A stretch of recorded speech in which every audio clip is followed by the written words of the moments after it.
Ladies and gentlemen of the jury, we back with another fantastic reaction video. Your boy JamBuzzVO here, voice of Rise on the Aphmau YouTube channel. We just kind of ran into this video by kiittycalamity about writing. You want to write better stories? These YouTubers can teach you. I clicked on it because I believe there was Aphmau on the thumbnail. So I'm kind of curious on exactly what's going to be said in this video. It's an hour long. We're going to give it a shot. We're going to make some observations and our thoughts. But yeah, let's check it out, man. Like, comment, subscribe. kiittycalamity, by the way. Let's hit that subscribe button. Thumbs up.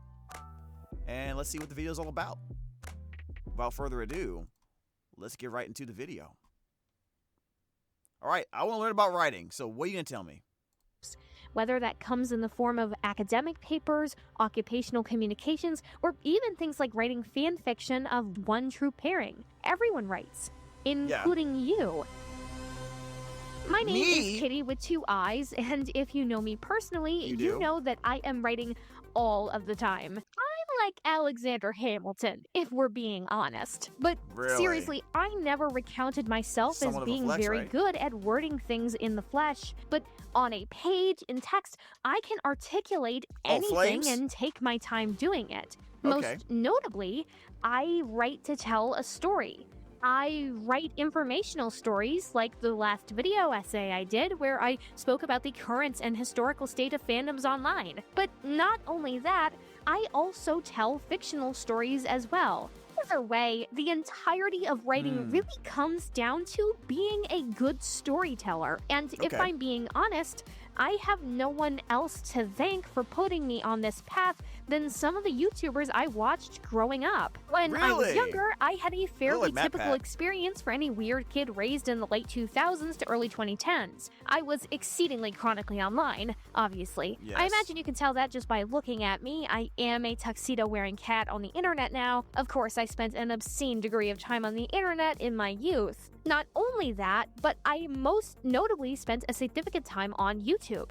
Creators like Stampy Longnose, Aphmau, and the Game Theorists, as well as communities like the Warrior Cat community online, shaped my lens forever, which includes my writing. In their own individual ways, they built upon each other to teach me how to do the thing I care about most, whether that be teaching me indirectly about rudimentary storytelling to more advanced narrative elements like character arcs to more analytical elements to the entire visual component altogether. So today, in this video, I want to look back on some of my own experiences with these creators and communities as a case study for how I learned so many assets of storytelling and how you can integrate those assets into your stories too and figure out how to learn from your own favorite creators. But before we get... Actually, let me say it for you. Aphmau teaches you how to write trauma and use it for the good. Aphmau will teach you how to write trauma and how to bring it up constantly to absorb the fandom's tears for sustenance. Yes. Into the nitty-gritty though, I asked those watching this video to tell me about their experience with content creators on the internet. Did they teach you anything like what I will mention in this video today? Did you have similar experiences with the examples I'll give you today? Or did you learn something entirely different from those content creators? I'm curious to see what your guys' experiences and thoughts have been. But with no further ado, let's waste no more time and get right into today's calamity. That's Stampy the cat? I had no idea, man. I had never seen it before. Today's video, want to write better stories? These YouTubers can teach you. We all start somewhere when we began to consume internet content for the very first time. It's all a little different for everyone, whether you started in one platform or another, or whether you started very young or on the older side. But when I first started to use the internet, I landed squarely on YouTube. I was maybe 6 at the time, and I did watch a fair variety of content, though I don't really remember a lot of it clearly. However, that doesn't mean that a particular creator didn't stick with me from that time. In fact, it's rather apparent that I developed a taste for the gaming genre after finding this creator. And despite gaming seeming to be the furthest thing from literary skills or media production, it really was the conduit for a bulk of my understanding of both. So, I'd like to start on the first YouTuber who made such an impact on me. Oh, you probably haven't heard of him. Stampy Longnose. Stampy Longnose, also known as Joseph Garrett, which I'll be calling him Stampy for the rest of the video, was a YouTuber who started posting on his first ever channel in 2006. Oh, he doesn't do it anymore? However, if you are familiar with Stampy, you probably know him best for his second channel he created in 2011, Stampy Longhead. My recollection of his content begins here as well, but I am going to be a little prestigious and obscurity flex because I actually did not start watching Stampy for his iconic Minecraft Let's Play we will be discussing in just a moment. I started watching Stampy for the oldest Let's Play he still has up on his channel today, which I do have a reason to be discussing. Just stick with me. That Let's Play was of a game called Journey. Journey is an absolutely beautiful game made by That Game Studio and features wordless gameplay, gorgeous scenery, and beautiful music. My first experience watching the game, and in turn Stampy, were these videos. Cool, calm, and collected. I loved just about everything to do with this game's playthrough at the time. I have so many fond memories of this Let's Play in particular that I just couldn't go without mentioning it. However, it also laid down the foundations, piqued the interest of a younger me towards the path of writing.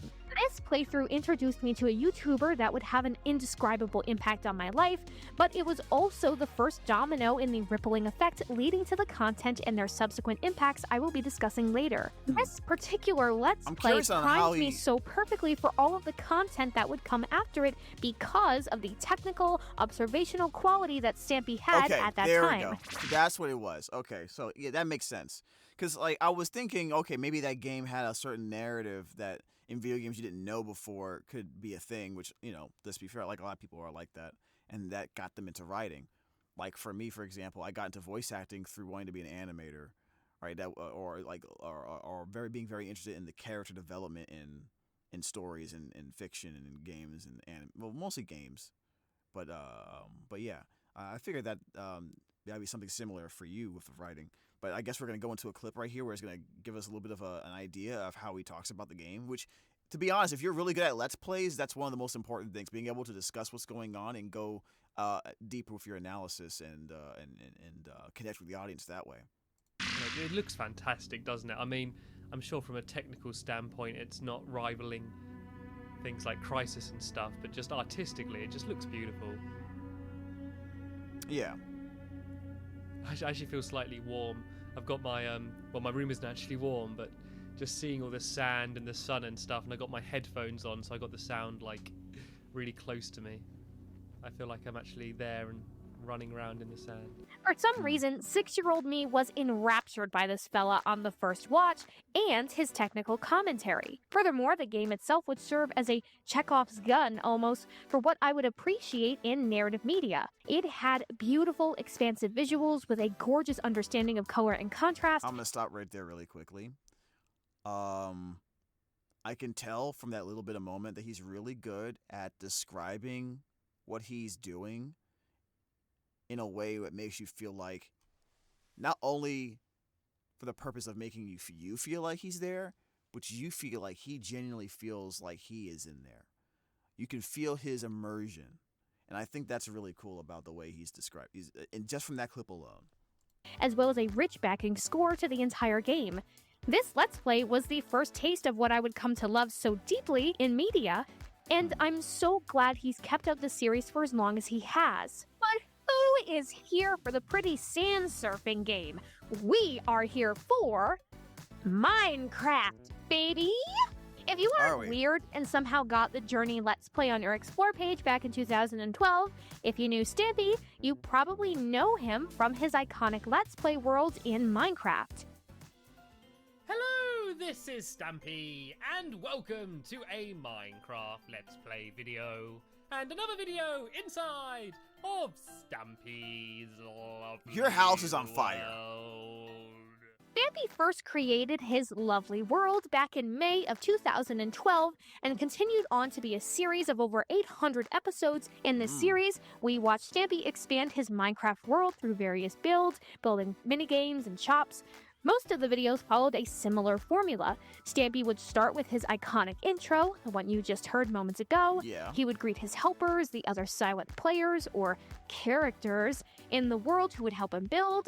Good morning, William Beaver! He would induct a new viewer into his love garden, essentially a fan appreciation moment. He would include fans who made all sorts of fan works in his name, and it was truly an honor amongst his audience to have your name in that garden. As I wanted to say thank you very much, Alex, for making the model, and welcome to my love garden. Then he would pick one of his dogs to take with him on his journey, and then he would announce what the goal of the video was. Every video focused on a different goal or build, usually referenced in the title of said video, and I always found that this routine was very comforting. It was different content every video, but much of children's content in general utilizes formulas exactly like I don't know if you guys agree with me on this, but it kind of has a Mr. Rogers feel to it.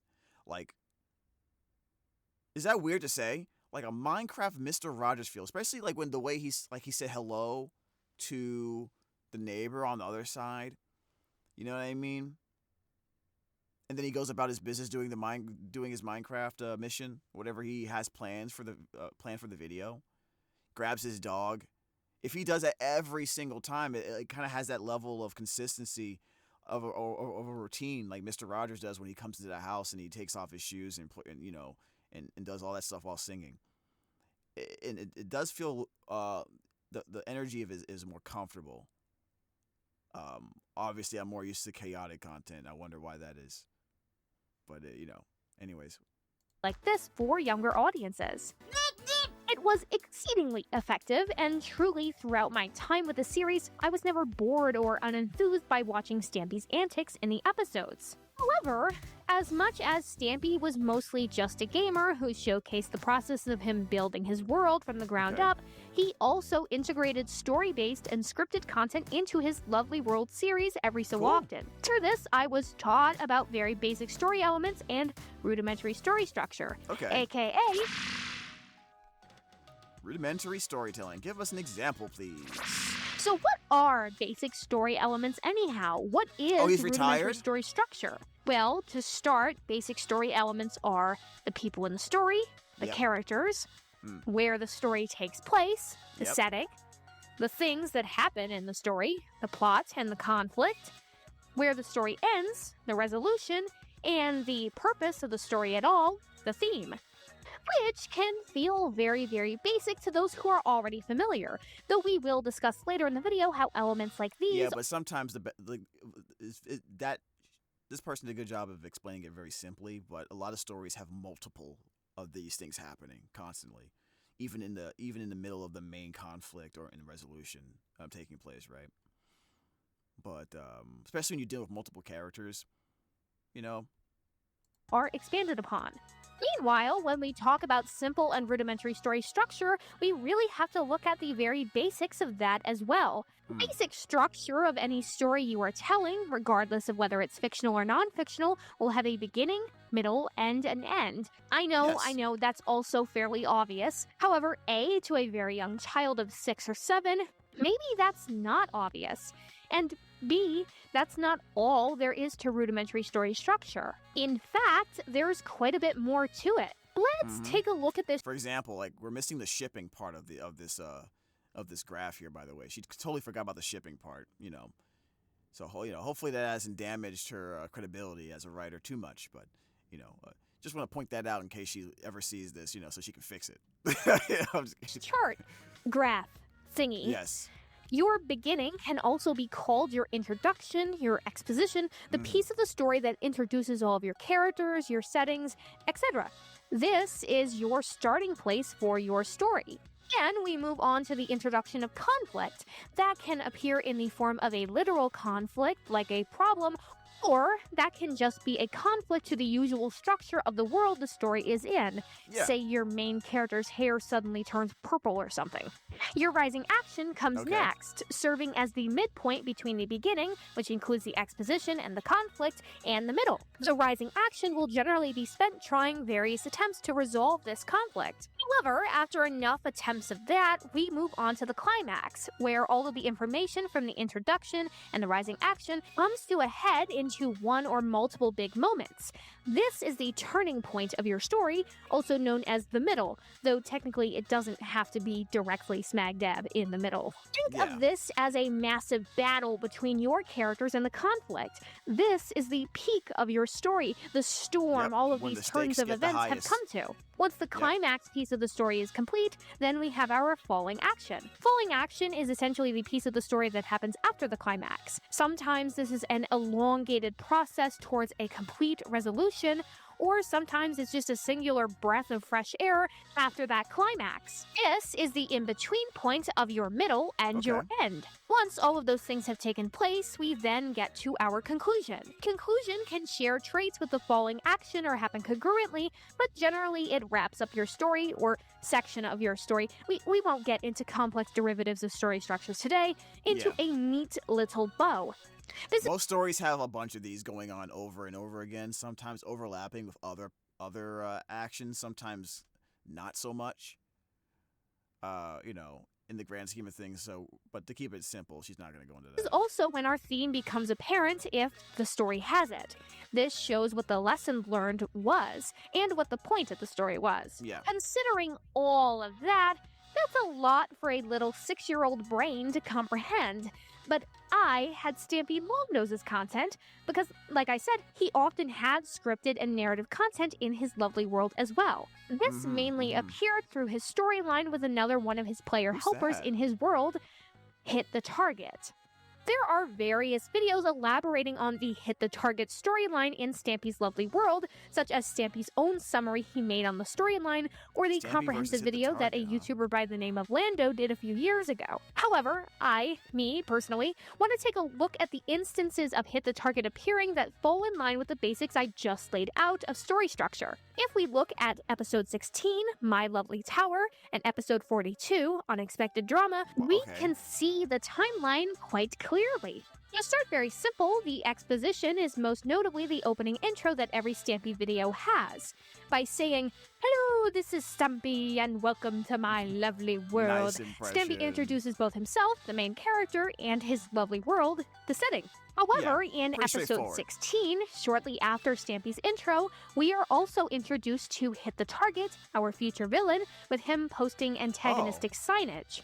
I'm so sorry if that's a spoiler, by the way. Spoiler warning! Do we really need a spoiler for that? I don't know. Anyways, this effectively establishes Hit the Target's personality and impending role in the story. Our conflict with Hit the Target becomes apparent rather quickly. We see him being mysterious with his dogs and him building a secret base. What is he doing? He's building something. He didn't ask permission to build something in Stampy's lovely world. If I go over there and that's not entirely lovely, I'm going to be furious. Which introduces us to the potential of a conflict by proxy working as such for this example. Is he sleeping in my bed? No, he's just adding a sign on top of it. Loser. Then we have a whole bunch of rising action. After Stampy decides to investigate Hit the Target's activities. Notice how Stampy is antagonistic, but he's not like a full hardcore villain yet, right? So the tone and he seems funny, to be honest. You know what I mean? Like some weird version of a 90s cartoon villain from, like, I don't know. Not any particular example comes into mind right now. Maybe like Roger from Doug. I don't know. You know, the ones that go, "Hey, what are you doing, loser?" And he like makes some weird noise and they try to throw you in a locker or something. Right, what I'm going to do, I'm going to have a nap, have a little bit of a sleep, and then in the morning I'm going to go investigate what Hit the Target's been building in my world.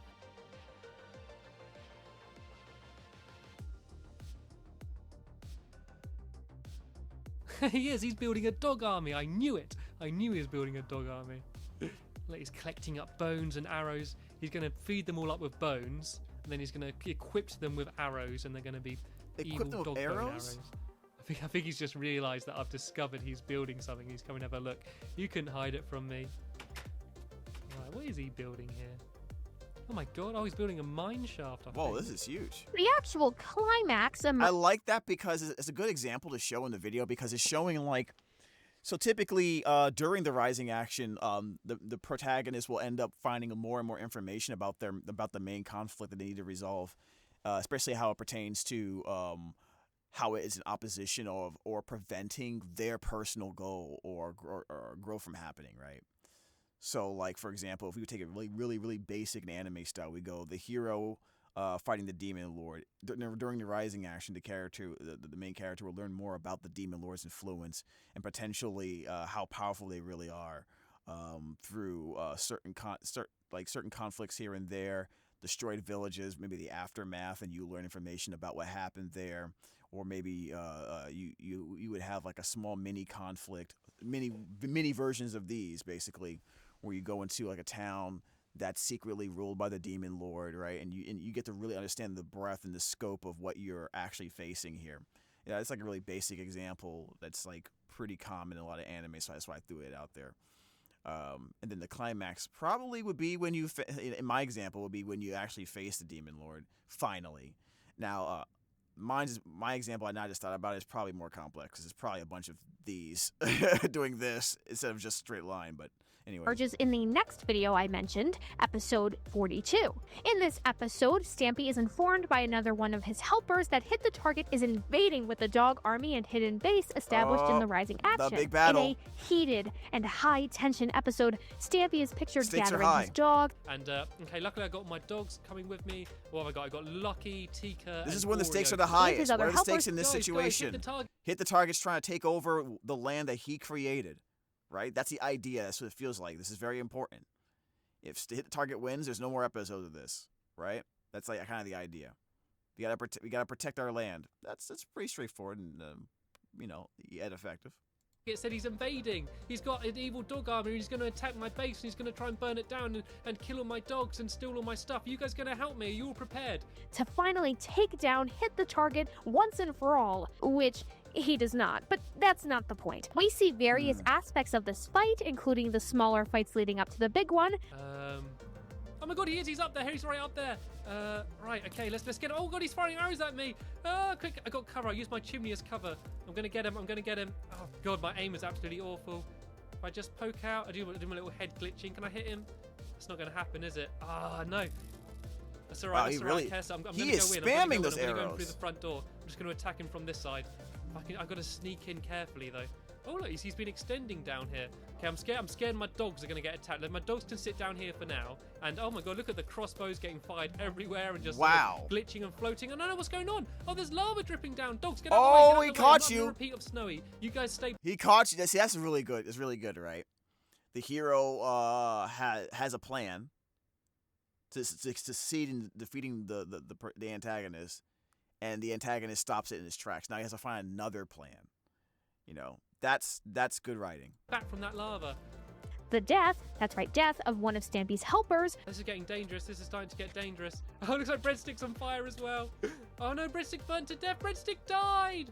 Breadstick died at the hand of the evil Hit the Target and his dog army. Booby traps, the whole nine. Kind of ridiculous. Oh my god. Oh, there's arrow traps. Dogs, out the way, dogs. Wait, we need to just destroy the pressure pad. But eventually it comes down to a singular moment with Stampy and Hit the Target in a corridor. Hit the Target goes up into flames and is considered dead. Wow. Okay. Morbid. Very, very morbid. I was like 6 watching this. I didn't honestly, considering the tone and the narration and how the story started, I didn't expect it to go that route where people just die. You know what I mean? Like maybe they go to jail or something, but no. Interesting. It's good. That's an interesting turn. For what the way the story was presenting itself. That probably caught a lot of people off guard when it first came out. And another important thing about when you storytelling, of course, is being able to surprise people. You know what I mean? Throw them off in a very interesting way. So, in a sense, that kind of did that, right? Wow, okay. Anyways, in the aftermath, also known as the falling action we discussed, Stampy processes all of which he has seen, replaying it out and recovering from the shock of the climax. He also begins his plan on how to put an end to this. Right, there's only one thing for it. I need to end this Hit the Target business once and for all. He gathers up his TNT, spreads it around the base, before watching it collapse. marking the conclusion of one of the storylines in Stampy's lovely world. With all of that laid out, it's clear to understand how I would have started recognizing narrative and storytelling patterns in his work, and work in general, at a young age. All stories follow this formula. Stampy even had other story-based episodes that followed this formula. This is all the foundation for writing any good story. Without this basic structure, the whole thing falls apart. Like pew pew explosion falls apart. If you are writing a story and don't have these pieces laid out, things might come out wonky. Of course, every path is different, but knowing these fundamentals can really solidify your writing in the future. It applies to general communications, of course, like you could use this exposition, conflict, rising action, climax, falling action, conclusion thing in a business meeting if you wanted, but it's especially essential to anyone wanting to tell a fictional story. Of course, this is a fairly rudimentary starting place. As much as it is important to know these things, they are more like the spine to the whole body, right? Yeah, you want to, and like, it's like the line of action when you're drawing a character and before you get the pose down. You want to get the framework before you really start getting into the details. I think like if you're a super young writer, that's one of the main things you have to learn that could really change how well your writing develops. Getting the main points down first, and then like sometimes people will do, they'll write out what the end is before they actually begin it. Before they write the beginning, right? They'll do the end first, and then they'll backtrack, right, to get the main points down, and then they'll flesh it out that way, which I think is like probably one of the best ways to do it, to be honest. But when I was a kid, I didn't do that at all. I just kind of just wrote as I thought. You know what I mean? And obviously that's terrible. But as a kid, it doesn't matter, I guess. But like you can't stand up straight without a spine in your skeleton, but without your skin and flesh, you wouldn't be like a human. Or, in my case, flesh and fur to be a cat. Anyways, you get it. The point is, eventually I moved on to a creator that would expand on these rudimentary rules and teach me how to weave it into not only a narrative story, but an interesting narrative story, one with depth. In fact, I even stuck with another Minecraft YouTuber. Oh yeah, who's that?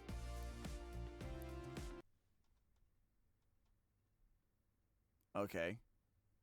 Inclusion in the story is not decided for a number of videos that go through them all in more detail. I'm focusing primarily on the element of narrative craft here. Okay.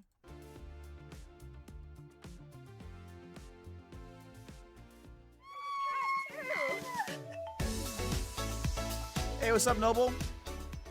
How you doing, man? Aphmau, also known as Jessica Bravura, began her channel in 2012, originally posting general gameplay content that included a handful of Minecraft Let's Plays. That's a long time ago. Her audience gradually grew over time, and I joined the fold in roughly 2014. There was a shift in her regular gameplay content with the introduction of a Minecraft Let's Play by the name of Minecraft Diaries. Unlike Stampy, I was not with Aphmau from the very beginning of what's now available on her channel. But what some New Age fans might not know is that this was not the first season of Minecraft Diaries. No, not even that one was. This one was. So, back in the day, jingle, jingle, jingle, back in the day, before Minecraft Diaries was a role play, okay? Jingle, jingle, pay attention, pay attention. I said your favorite words. Minecraft Diaries, okay? Shut up! Minecraft Diaries, dingle, dangle, dingle, dangle. To take the stage by Before storm. that was a role play, the series was actually just a mod showcase series. For some reason, the Minecraft Comes Alive mod specifically had a hook on me. It was essentially like Sims for Minecraft, and I watched a whole bunch of YouTubers play it at the time. Great voiceover. Aphmau kept me hooked. In this series, Aphmau actually began developing very rudimentary forms of what her narrative content could be. Using the format she developed through the MCA playthrough, she eventually expanded that newfound loose narrative format into another mod playthrough dubbed Minecraft Diaries. And you want to see the story progress. So again, if you want to check out that video, be sure to check out the link below. What is this? What is this? Little spider thing? Check it out because it's really awesome and it basically inspired Minecraft Diaries. Though now that series is called Minecraft Diaries Origins, but it's not. Diary started with Minecraft Comes Alive. I swear it. It's erasure, I say. Erasure. Chill. Anyways, I don't know what that was all about. After Minecraft You Comes Alive and crazy. Minecraft Diaries Origins, though, Aphmau expanded onto Minecraft Diaries, and it's now official first season. Throughout the span of that first season, one can literally watch the progression of her technological involvement and narrative refining of the story she was telling. The character conversations with NPC-generated guards with rudimentary mechanics turned into full-blown scripted conversations with custom skins. You are all welcome to stay longer, Hey, but I know Lizzie. you're eager to get back to Phoenix Drop. From that point, Aphmau expanded into third-person perspectives and wide shots filmed in the same way a movie or television show would be. Exactly. From that first episode onwards, MCD would be ever advancing in visuals, narrative, dialogue, etc. To watch that as a young person was just mind-blowing. Has all of the content aged the best? No. But it was insanely impactful to me, as were her other roleplays that followed similar trajectories, such as My Street, a modern spin-off of MCD, and Phoenix Drop High, a high school spin-off of that modern spin-off. My Street, in particular, became a pillar of her content, though personally, I always preferred MCD. That said, I did buy. Oh, you guys, okay, let me ask you guys a question. Do you like My Street or MCD more? Let me know in the comments which one you prefer, to be honest. Oh, look, sailor outfit. Okay, interesting. Wait, I don't have these. Who has his backpack? Who has his backpack, bro? Mod World is a structure like this. Okay. Eventually we'll probably look at Mod World, but I haven't seen it yet, so I'll take your word for it. But it's very interesting how you the first two examples are like drastically different and pretty much stylistically, right? How they present the information, right? Jess has more different versions of different like stories and content that she does, right? If we're just talking about the other gentleman from before, that was very more like, even with the high tension situations, that felt more like relaxed and chill from the clips I saw, right? Even when it got to the point of like characters dying and stuff. And Jess, by contrast, was very much more intense and cinematic, and the stakes were much higher, it felt like, right? Because now we're dealing with a force that existed for multiple series, right? Because the Demon Warlock was an MCD, and now you fight that same Demon Warlock again in My Street, right? And basically, like, MCU, like, the Marvel Cinematic Universe. She was creating a cinematic universe, right? In that sense, so it was a lot more larger in scope. So whenever you're doing something like that, it's more imperative that your writing is solid, because inevitably things from a future season or a different series are going to inevitably call back or refer to events in another series. And that's one of the things that made the MCU great, because while the stories could be self-contained, because the writing was good enough to do that, it also had elements in there that allowed people who stuck with it longer to still to also point things out and dig deeper into the lore. So I wish I had that backpack. Okay, I don't wish I had that backpack. Honestly, I would love to give one of my sisters or one of our nieces a backpack like that. You know what I mean? I wouldn't mind that. That'd be great. That'd be great to get for like for like a kid for their birthday or Christmas or something. My Street is funny. It has funny elements in there, but I'm sure you guys knew even back then, like especially when the characters had the same names, that there probably was going to be some type of alternate reality, or you were hoping at least for it, or there's going to be some connections in the story that between My Street and MCD. I'm sure you did, and I'm sure you guys had a lot of content that you guys did or went through a lot of stuff where you talked about how this element connects to the story here, and if does that mean anything. I've seen videos talking about the comet, for example, that's supposed to be destroying the whole world at some point. So, and those things you can mess that up really easily if you don't have a strong writing foundation. You know what I mean? Because there's a lot of stuff just from the simple sheer fact of all the stuff you're trying to connect together. So, anyways. Buy her My Street merch when she dropped it back then. I had that backpack for the entirety of the 5th backpack. grade because I saw this. Hey guys, Jess here, and I'm super excited to announce this awesome My Street themed backpack. Is that bow like on straight? I don't know why that was the thing I paid attention to. All right, Jess Chan, you fix that up. All ready for school. And went, yes, this is me. But listen, I ended up a huge Game of Thrones fan in adulthood. Of course, I preferred the medieval fantasy roleplay over the early seasons of My Street Slice of Life. I remember the days of praying for a new upload to see if my beloved Gareth, one of Aphmau's loyal knights, would finally get together with her. I was a Garmau shipper. Sue me, all right? Although, when I was looking through all of this footage for research purposes, now see that the Larval shippers had a huge point. Oh my god. I don't know why I didn't think she would discuss the shipping. Jay, calm down. One of my old friends in high school had that backpack. I loved it. Okay.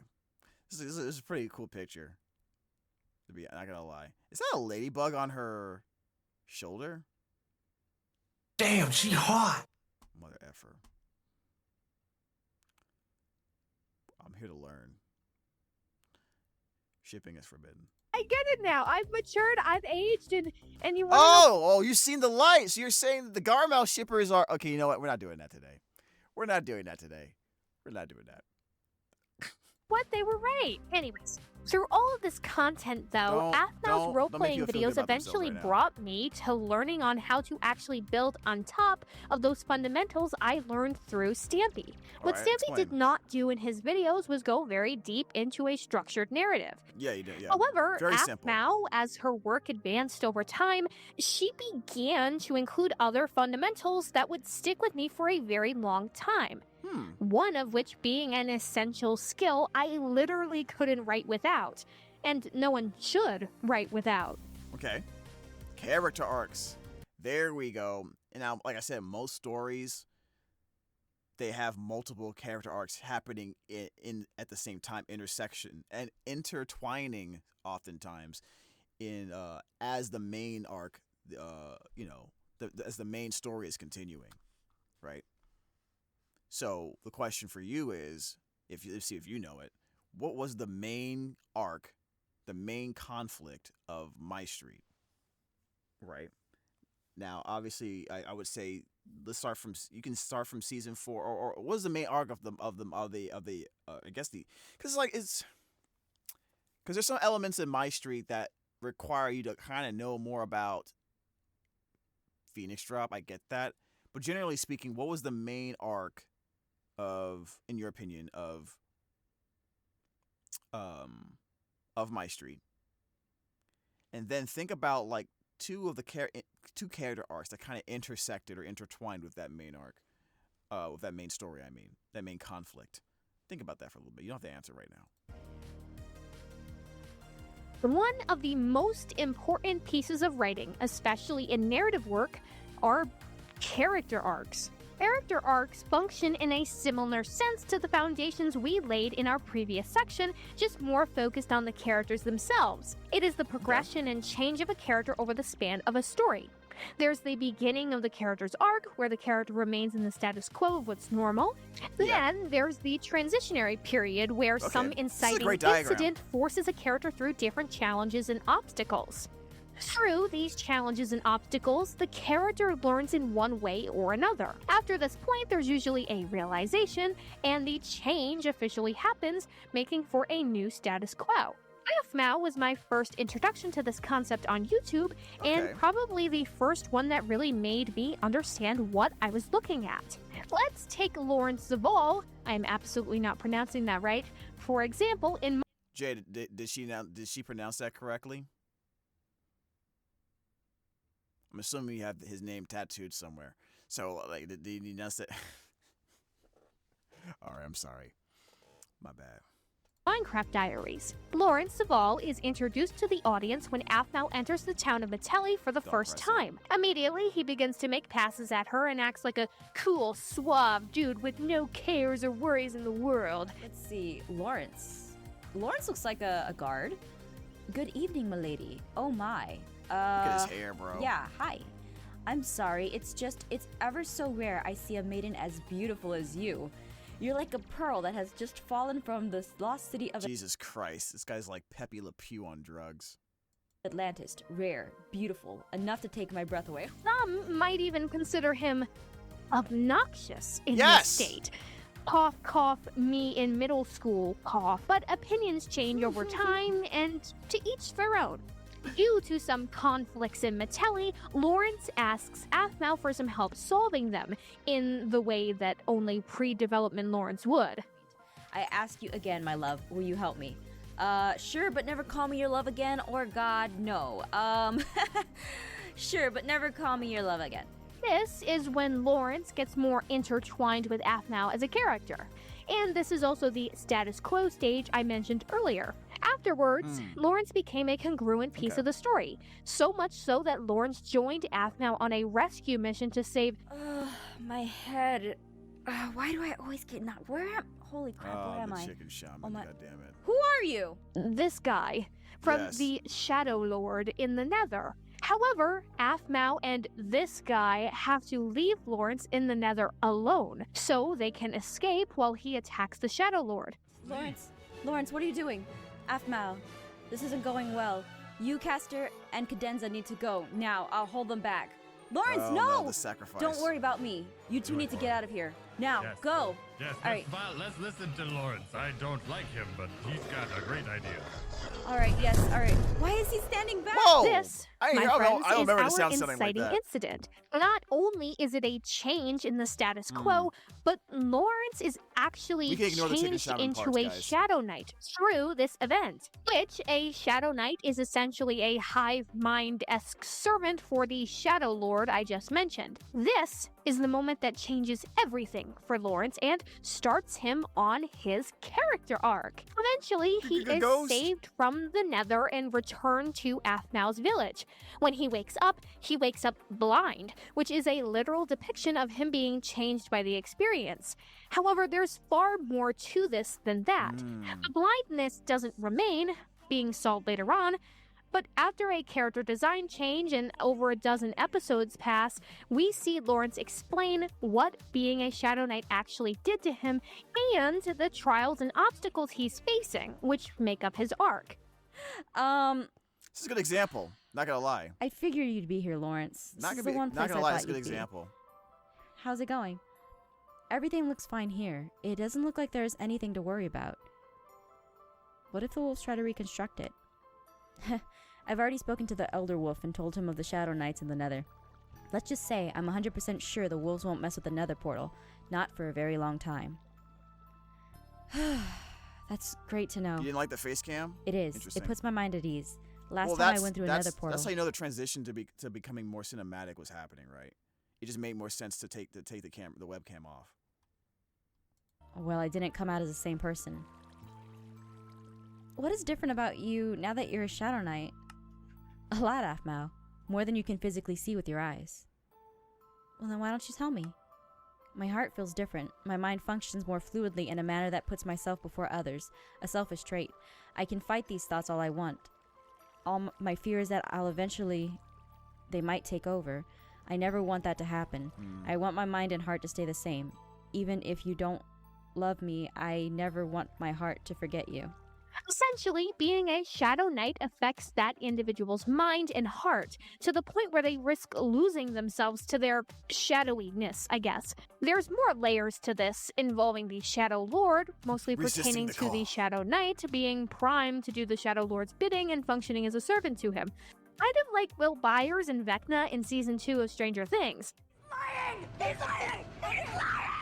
We don't see his internal monologue, of course, but his relationship with his Shadow Knightiness serves as his obstacles and conflicts. Some hints we get to this is Aphmau mentioning how Lawrence may be triggered by seeing his old Shadow Knight armor, for instance. Yeah, should I really get rid of this armor? I think I'm gonna leave it here, but I think I'm gonna get rid of it, like maybe burn it in lava, because it might bring back bad memories for Lawrence. Lawrence, however, overcomes this. Throughout his story, we see him doing things that a Shadow Knight wouldn't do, such as smiling more for the sake of a child. But if I remember any important details from my experience in the Nether, I'll try to help where I can. Until then, I'll keep smiling. For Alexis. And that, a lot apologizing of that to had Garth, with, even when Aphmau. it doesn't suit him any selfish You know what I mean? purposes to do so. Lawrence, I owe you an apology. Aw. Now it's me who should be saying I'm sorry. They're making up! And we even see him standing up for others using his Shadow Knight experience. Lawrence, you can't have her. I won't let you. We're not here to hurt her. She didn't do anything to those lords. She didn't want to. It was those guards who made her do it. They said they'd tell everyone who she was. Sir, calm down. I am a Shadow Knight as well. Eventually, we get to Lawrence's true turning point, his realization of sorts. And that was... Appearing in the finale of the first Minecraft Diaries season, Lawrence and Garth are sword to sword in a deadlocked fight. Garth is under the control of his brother Zane, and through Zane's control, Zane makes Garth believe that Aphmau and Lawrence don't truly care about him. This mirrors Lawrence's experience exceptionally through his relationship with the Shadow Lord. Why don't you just reminded me of how upset I was at that. Just I kind of want to know what she thought about that. To be honest, that pissed me off, bro. Of all the stuff they've been through, but I guess to be fair, a little bit. When things get mad drastic, sometimes even you forget the obvious things in life. You know what I mean? Making out, cough. yeah. They're making out. Yeah. That was crazy. Which he's been working past this entire time, as the Shadow Lord makes people forget about what they love and who loves them. Except now Lawrence is on the other side of these struggles. He knows Aphmau cares for him. He knows he has a place in this world. In this scene, he's looking at a mirrored version of himself in Garth, otherwise known as himself at the beginning of his arc. And as such, this transpires. Garth! Why are you doing this? Zane is the only one who cares for me like a true brother! Are you even listening to yourself right now? He tried to hurt the people you are sworn to protect. How can I protect when my heart gets ripped to shreds by the woman I love and the so-called brother I trusted? Garth, snap out of it! If this is about Aphmau and love, then why? What do you mean, why? You know damn well why. Uh-oh. Garth, I understand that you love Aphmau. However, you have to be willing to accept the fact that she might not return those feelings. Don't you see the irony of this statement? I think correct me if I'm wrong, but even up to this point, even at this point, even though he said it, he was still hurting. He still didn't really truly believe that. Do you think? Because I felt like later on he was still having issues with that. You know what I mean? Then again, the Shadow Knight transformation is something that doesn't go away. It constantly is a battle, right? how corrupt this has made you become? Look at me. You are not defined by the person you love. You are Garth, protector of the innocent, sworn to love and care for those in need. When did the Garth I know allow himself to be consumed by one person's love? You cannot be jealous of every man she meets forever. You'll just drive her away from you. You have to let go before you can truly be Garth. A Garth worthy to protect others. This is just a beautiful bow on the top of Lawrence's arc. We watch him going from a guy who craved validation through unfiltered flirting and passes, and now he's talking about being one's best self despite his own experience with struggling with his state as a Shadow Knight. This marks where he comes to a new status quo. This is who Lawrence ends up being at the end of his first season. And the best part narratively for Lawrence is that this doesn't mean that the struggle ends. No, the struggle still continues, but there's still growth there, right? It's an ever-looming threat. It doesn't go away, you know? Which is, you know, so sometimes you see a story and it's like, oh, we learned this thing, now everything is over and happily ever after. And we know real life doesn't happen like that. Like, I can learn something, I can learn a valuable lesson about myself, I can get stronger, I can become a better person. The struggle's still there a lot of times, right? Depending on where you are in the story. So, not a Casanova, but a crusader for people who are just like him in a way, and of course the people he cares about. He's still his fun-loving, cheesy self, but there is a clear shift. And, at the time, I was just mesmerized with this pattern here, and I very quickly began integrating character arcs into my own stories. Using a character arc like this as an informative example can take the people in your stories to the next level. Character arcs not only give the character themselves purpose, but they also give the story in general purpose as well. If you feel your characters or story are directionless or even flat, they may be missing a character arc. I know in my experiences, I never feel fully attached to any character or story I'm writing about unless I have a clear understanding of what I want their direction to be. The status quo in the beginning, the inciting incident, the trials one experiences along the way, and the revelation of the change itself are what makes a character compelling and interesting. And without interesting characters in a story, the story itself can feel boring. It was absolutely essential in my learning journey to learn about this particular concept through Aphmau's execution of her characters. She made it fun to learn about it, but it also stuck with me for an incredibly long time. Clearly, because I'm still talking about it now. However, there's way more to good storytelling than just understanding how to write fundamentally. In fact, the next two examples I'm going to provide cover something outside of the scope of physically putting pen to paper, but instead help your mind actually consider what you are putting to paper and why. And really, there was no one better to teach me about the concept of putting way more thought than I should into the media I consumed and would eventually create than, you know what, I should just let him introduce himself. Hello, Internet. Welcome to Game Theory. Yep, that's right. Miss Video Essay Yapper Cat was big into the video game Yapper Man. Game Theory and event borderline levels of psychotic the way MatPat just delved into video game lore, trying to like eke out any bit of information and for his theories and guesses onto what's gonna happen next, especially when it came to FNAF, bro. Eventually, his spin-off channel Film Theory were a massive influence on how I would consume content in general. Originally started by Matthew Patrick, who I will be referring to as MatPat throughout the rest of the video in 2019, Game Theory focused on taking video games and asking questions about them that could hypothetically be answered in a literal or even scientific sense. His first ever video, Tracy, I'm in love with you no matter what you wear, 'cause without love. Didn't expect this. Is that the first video? Alright, side note, MatPat is chronically a theater kid, alright? The first... You don't say.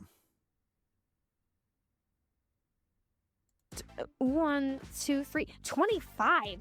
Damn. Okay, videos on his channel circulate his theater time in college, 16 years which ago. This man has some pipes, if you are not aware. Wow. The musical kind, not the Mario kind. Anyways, after the theater things he posted in 2009 to 2010, MatPat began on his theorist journey in 2011. In these videos, MatPat would go on to use video games as a conduit for teaching his audience about various different concepts. He was an educational channel in every sense. People often accredit this to the channel through the fact that MatPat and the theorist channels often roped real-world scientific or math concepts into the content, such as Game Theory's video titled What is a Kirby, where MatPat theorizes about the fact that Kirby might be an amoeba. Kirby's water balloon-like body told us that it had to be filled with some sort of liquid, allowing him to maintain structure while still causing the deformations of his body that we saw when running and falling. Conveniently enough, amoebas are filled with a fluid called cytoplasm, which allows them to maintain some level of structure while still giving them enough elasticity to change their shape. Or, how much is Minecraft Diamond's armor, where MatPat tries to calculate exact exactly that by doing this. We need to get a sense of the Minecraft world scale. According to the creator of the game, each block translates to 1 meter tall, with each block face in its original low-res graphical style measuring 16 pixels by 16 pixels. With 1 meter divided along 16 pixels, each individual pixel is going to equate to 0.0625 meters. Since Minecraft's a three-dimensional world, though, we need to know the volume of each cubic pixel. So we take 0.0625 and cube it to get 0.000244 cubic meters. Now hold on to that number, it's going to be important in a second. Dude, you get all that? I swear to God, like listening to MatPat videos break stuff down like this is so like I get so involved listening to just him talk because he's really good at narrating these steps, right? You get so involved so quickly listening to him talk. I was waiting for the video to keep on going. That part of the video, dude. Yeah. He's a theater kid. No wonder why he talks so well. Didn't. Despite how much people tend to associate the Theorist channels with teaching educational concepts like this, through gaming, I personally derived the most out of his content when it was focused on hypothetical narrative theory, aka things like a Five Nights at Freddy's theory conglomerate on the Game Theorist channel is probably one of the most iconic and recognizable aspects of the channel besides the work MatPat would do with educational subjects. Out of his 8 top most popular videos across his entire channel, 6 of those 8 are about FNAF, meaning they make up a whopping 75% of those videos. I obviously can't go through them all bit by bit, but they are a prime example of media analysis. This directly mirror the gameplay. Either Scott is a mad genius or I'm thinking about things way too hard. You try to read into every little thing and find meaning in everything anyone says. Okay, Joe. Drive yourself crazy. I heard you last time, Mr. Hippo. But guess what, you Barney reject? Reading into every little thing is the only way to have this series make any sort of sense whatsoever. Media analysis is really what the word implies. It means to study and break apart the bits and pieces of a piece of media to understand it in a new or deeper way. Definition by yours truly. Of course, MatPat does this in all of his videos. It is a theory channel. Of course, he is analyzing media everywhere. However, the FNAF videos are, across the board, a prime example of rigorous media analysis in relation to narrative content. Because of the elusive nature of the FNAF lore, the narrative had to be a bulk of what the theories were focused on. In these videos, we see MatPat analyze so many different aspects of the material he is theorizing about. For example, 3 common story elements are often used as theory fodder in his videos to discern a story. Those 3 being dialogue, character design, and motivation. Dialogue wasn't always something that MatPat had to analyze, but it eventually became a central part of the lore, concocting videos when the game started to utilize voice lines more. For instance, in the video titled "We Were Right All Along," MatPat dissects the dialogue of FNAF's Ultimate Custom Night to determine who a character is. Complete with huge lore reveals mostly hidden in character dialogue once you die. After this point, he goes line by line to discern who the player actually is and where they actually are. Many of the voice lines infer through wording choices that the player is being punished for past sins and reliving a perpetual death over and over, like this one. Yeah, I totally let Night Marion kill me at 3 a.m. on purpose. I just really wanted to see what she would say in this case. What, you guys don't believe me? Seriously, I'm good at this game. I did it for the lore. I did it for the lore. So anyway, our character here is kind of screwed, trapped for eternity in a never-ending cycle of torment and death. It should be pretty obvious what's going on here, but I think Jacko Chica really sums up the situation best. The fire within me burns eternal, and now you shall as well. That's right. We're trapped in heck. Wow. Fun. Gotta love a flaming chicken implying you're damned for eternity, am I right? I'm glad we figured that out. Character design is something that comes up every so often in the total of 122 videos that the channel discusses the game. Great example of this is in the video titled The Killer's Promise. In this video, MatPat aims to answer questions about the 5th FNAF game, Sister Location. In doing so, he also connects the fact that one of the characters from the game's character design mirrors whether or not that character has been possessed. End quote. And as evidenced by the animatronics crawling throughout Sister Location, he succeeds in his goal. But in doing so, he pays the ultimate price, losing the second of his children, his daughter, when she ignores his warnings to stay away from the robots. A daughter whose soul goes on to possess baby, as evidenced by the eye color shift from blue in the minigame to green in all the other times that we ever get to see. Wow. Now, if you are familiar with MatPat and are wondering, why aren't you talking about the fact that he usually counts fingers and toes on the animatronics? Well, I could not find that footage for the life of me, so eyeballs it is, alright? My bad. Anyways, meanwhile, we also have motivation. While MatPat absolutely used the aforementioned bits, like dialogue and character design, to showcase motivation, I think it was still informative to see MatPat dissect the reasonings for why a character may be doing the things they are doing. Seeing that dissection in the flesh and seeing it juxtaposed with the elements I mentioned is... I love how MatPat did at least explain the books more, because I was sure as hell was not going to read the books. You know what I mean? Like, this is a lot. It's a lot. That's a homework assignment. How one figures out the motivations and the drives of their own characters. For example, we see the channel delve into the motivations of FNAF characters in FNAF: The Origins of Evil. In this video, MatPat searches for an answer as to why William Afton, the antagonist of the series, killed his business partner's daughter.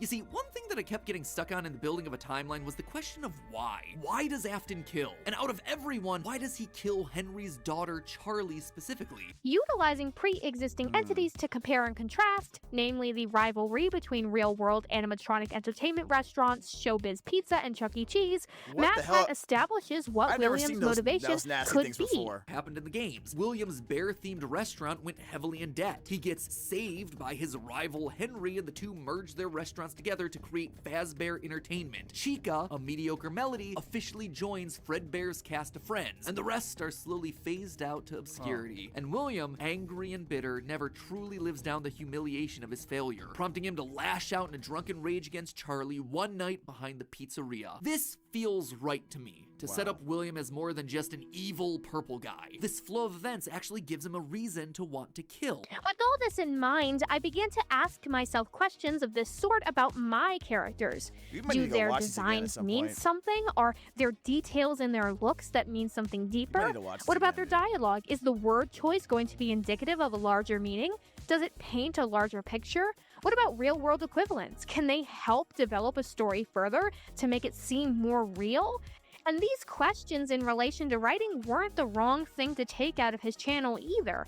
MatPat even said so himself in an interview with The Variety, where he says, I wanted the channels to inspire a curiosity and a sense of critical thought in people, to get them to question the media they're consuming, amongst other things. I really took that to heart, and it appeared in my work. I started to view my work like a theorist from within. People talk about headcanoning, the process of a fan imagining and adding traits to a character based on context clues, but I find myself headcanoning my characters in my own stories all the time. And I make up what's canon. But I do this to use that lens of a theorist. I'm not just a creator, but I am also an observer. By considering details like this, you not only make your vision more clear and accurate, you also make it more interesting. To be able to analyze content in this way, whether it be through examples of dialogue and character design, or through other story elements entirely, is to be able to expand upon everything within the story you are telling. Analytical skills are definitely a learned skill, however, but it's not a hard one to learn. I learned how to hone mine through continuing to consume other analytical content, specifically of things I already knew about. For instance, say I like the game Life is Strange. I would obviously have a basic understanding of the game.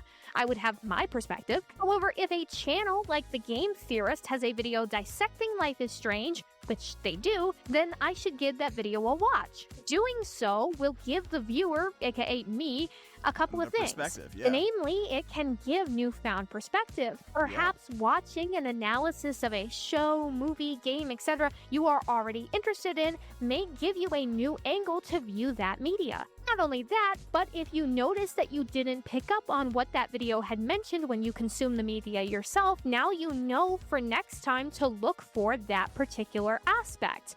For example, let's say you played Life is Strange and didn't consider how the colors in the game interact with the tones of the scenes. And then you watch a video dissecting Life is Strange and they go into deeper detail on the involvement of color. Now you know for the future to keep that subject in mind when you are analyzing other content. By proxy, if you can do that for other works, you can also do it for your own writing. While Stampy laid down the basics of a story and Aphmau expanded on the elaboration of characters, the game theorists, for me at least, taught me so many different ways to observe content. Clearly, that's the case. If the guy and his channel hadn't impacted me, I probably wouldn't be making this video right now. Writing stories is all fine and dandy, but if you are able to look at a story with multiple different aspects in your mind, well shoot, you're golden. Lol. However, while we've talked about the basics and the characters and analysis, there's one more subject I'd like to illuminate, and I'd like to do that with the addition to this video that is a little more general than the 3 channels I just mentioned. Nay, it is an entire YouTube community. A fandom. A furry fandom. No, not the furry. Just play the clip, darn it. Hello there, my name's Rusty. Oh, what was that for? You needed to be tested. Are you interested in joining some sort of forest cult where we run around naked and fight each other? What is this? Oh, of course, that's what being a real cat is all about. I have never recounted myself as much of a reader. I like watching videos and movies, moving pictures, if you will. That said, any good writer needs to read, so I've read, and there are a handful of books that have made long-standing impacts on me. Don't think about it Some too much. were treasures of literature, like Suzanne Collins' Hunger Games, and others were the Warriors books. Okay, the Warrior Cat books, at their fundamental starting place, is a fictional story about cats essentially duking it out in the forest. It's like Game of Thrones for feral cats. Really? Wow, this is the second time I've mentioned Game of Thrones this episode. I should really do a video about that at some point. Anyways, you might be wondering though, but Kitty, this video is about YouTube. This is a book. How does that make any sense? Why is it here? No, that is a very astute observation. However, my inclusion of this book series in this video actually has honestly virtually nothing to do with the actual literature at all. The Warrior Cat books are notably not terribly good, to the point where the fandom itself makes fun of the quality and the errors that frequently occur in the books. Oh, I see that kind of people. Oh yeah, it's worth it. If you're strong enough. Oh my god, that's a meme. Me convincing people to read Warriors knowing it's the worst written series ever put to paper. If you're strong enough, you can do it. Okay. All right, that's good. Now, that's not to say that one can't learn from the books themselves. Freaking Men in Black reference. I am here to talk about the final thing I learned through YouTube, which subsequently was learned through the Warrior Cat community on YouTube. And that thing is none other than visuals. Oh, look at this artwork. The thing is that as much as writing a story is important, it is just as important to understand the visuals of your story. The visuals of your story, even if that story is confined to paper, are incredibly important. Literal or figurative visuals are what give a story a frame to be in. Your characters could be amazing, your theme could be amazing, your bare bones could be amazing, but if the overall picture you are painting does not possess weight, it's still going to feel a little empty. As much as it sounds silly, knowing the visuals you would like to have in your story is important. And the community of Warrior Cat fans executed this fact so beautifully, time and time again, despite having so little to work with at that time. I think it's important to express how much the animators in the Warriors community was able to convey through their multi-animator projects, or MAPs for short. This is usually when a host channel posts an open call for animators to fill in certain parts of a song that equate to a particular story in the franchise. Sometimes this externalizes itself as the host just laying out different sections and letting the animators who pick it up have artistic liberty with whatever they opt to submit. Other times, this externalizes itself as the host having a particular storyboard or vision in mind, and the artists that pick it up are supposed to follow that storyboard. Now, the funny thing about maps is that they actually taught me most of what I know about the story of Warriors.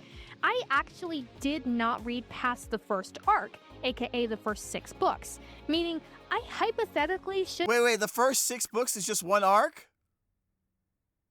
How big are these books?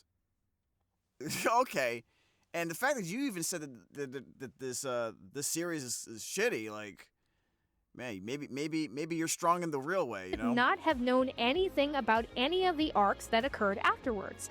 However, that's a lot of books. Further from my experience. How does series so bad get that many books? Themes, relationship dynamics, and even plot twists from arcs that are 2, 3, even 4 arcs after the one I did read. That's crazy. This was due to the masterful execution of the animators and hosters that made these projects come together. For example, since I haven't seen past the first book arc, I shouldn't know anything about Squirrel Flight and Ashfur, 2 characters that appear in the second book arc called The New Prophecy. However, maps like Jinja Ninja OWO's Roxanne educated me on the matter through Moulin Rouge's song by the same name.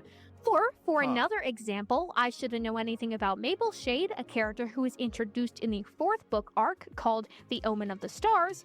However, because of maps like Owl Sparks' I Can't Decide, gave me a look into what her character really meant to the story. These animated projects are done so well that I could discern certain plot points and feelings that were inside of the books I hadn't even read. This alone speaks to the magnitude of what these animators were able to convey through their visuals. And of course, I learned from that. Additionally, these animators were also shown using common visual techniques like focus shifts, the rule of thirds, which is a composition technique, and they even utilized color theory to showcase the difference in how characters were meant to be perceived. One character is surrounded by warm tones, indicating within this context that he is fiery, hot-headed, and brutal. Meanwhile, the other is surrounded by dreary, cool tones, indicating within this context that he is calculated and collected, a sharp contrast to the other character, all of which informed me on the visual devices I could imagine myself. While this may seem irrelevant to writing a story yourself, it actually helped me internally visualize what I wanted my story to look like, to be imagined like. I was one of those kids where I would stare out of my school bus's window blasting emo music, imagining my warrior cat OCs duking it out. I could only imagine a scene like this because I had seen so many amazing animated pieces by this community utilizing various different real visual concepts in their work. In turn, when I was able to write those bus imagined scenes down, I was able to write them with more emotion, more clarity.